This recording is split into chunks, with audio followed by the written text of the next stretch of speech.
I'm standing here by this giant Christmas tree and I'm surrounded by decorations, swags of material and wreaths. There's so much anticipation and all of this build-up for Christmas. But where did this sense of preparation or waiting come from that we recognize as Advent?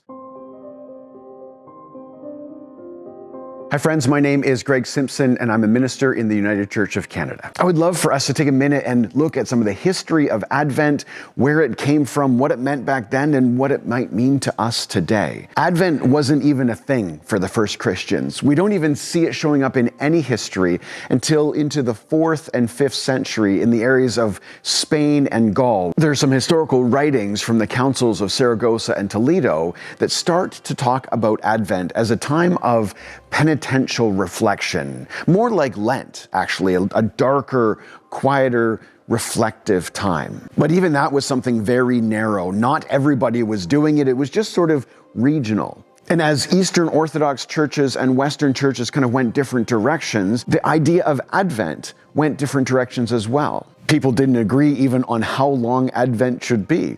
We have history showing that some people celebrate it for 3 weeks, some people celebrate it for 6 weeks. It wasn't until the 9th century when the Roman Catholic Church fixed it at the 4 weeks leading up to Christmas Day, specifically the 4 Sundays. And when you think about those 4 Sundays, do you think about words like hope and joy and peace and love? Well, it turns out that that's very regional as well. Different areas do those words in different orders, and then there are some places in the world where Christians don't celebrate using those words at all. They've got different shapes for each of those Sundays. Two of the most common items that go along with Advent would be Advent wreaths and Advent calendars, both of which have very diverse roots and backgrounds.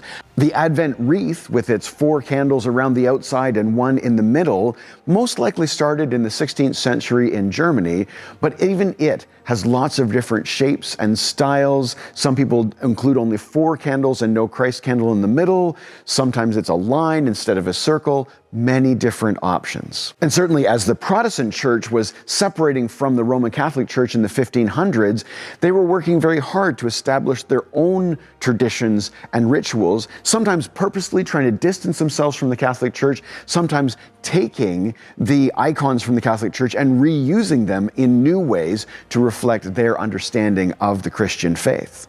And over time, as things change, we see the general attitudes move away from a penitential, sort of like self-reflective and finding the things that we have to do better. That's a thing that is more for Lent these days. And Advent is more about waiting, about preparation, about looking forward to the Nativity. But even that looking forward, at one time it was more about looking forward to the second coming of Christ rather than looking forward to the celebration of Jesus' birth. For myself, I grew up in the Presbyterian Church. My dad's family were Anglican, so we had lots of roots there. There are many Catholics in our family as well, and now I'm in a United Church. And I love that I have the opportunity to learn from and borrow from all of those traditions. But I know almost nothing about the Eastern Orthodox traditions. I know only a bit about the Catholic traditions, and my knowledge of other faiths is very limited at best. Even in the process of researching from this video, I came across some stuff that I feel like I should have known, that Eastern Orthodox traditions, or at least some of them, celebrate Christmas on January 7th because they follow the Julian calendar versus the Gregorian calendar. How amazing is that? I think what is standing out for me the most after doing this research and learning about how it has changed over history is that Advent is not some fixed thing. Even the stuff that feels very traditional and it feels warm and inviting because it's the way we've always done it. Well, it's not how we've always done it. Maybe you've always done it this way and I've always done it this way, but we've only been around for a very short period of time versus how long Advent has been celebrated. So please, celebrate Advent the way that it's meaningful to you. Maybe you've got an idea of when Christmas trees should go up, or whether candles should be battery powered or actual flame. Or maybe you've got a nativity scene that means everything to you, but the one that your neighbor put up, you can't handle it. We all are different people, and our traditions shape and move as time changes as well. Even the things that you think back to as being a kid, some of those things are different. And yes, this year we are going to try once again to celebrate those traditions, but I want us, between now and Christmas, to talk about the differences as well.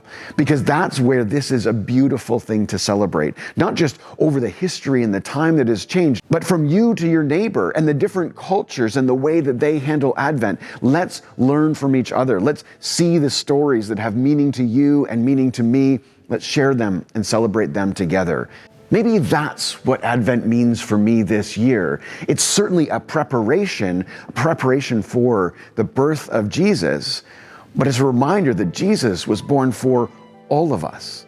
The people who celebrate and the people who don't. The people who put up Christmas trees and the people who prefer wreaths. Folks who have 4 Advent candles and folks that have 5. Or maybe people who celebrate Christmas and don't speak about Advent at all. Let's celebrate the diversity together. Jump in the comments and tell me some of your favorite traditions and maybe things that have changed for you over the years, or maybe you're looking backward and you're reestablishing a relationship with some of those old traditions. I would love it if you would join me in this series called Season's Secrets, Exploring Christmas Traditions. If you click up there, you can subscribe, and the next video will be right there. I love you all. We'll see you in the next one.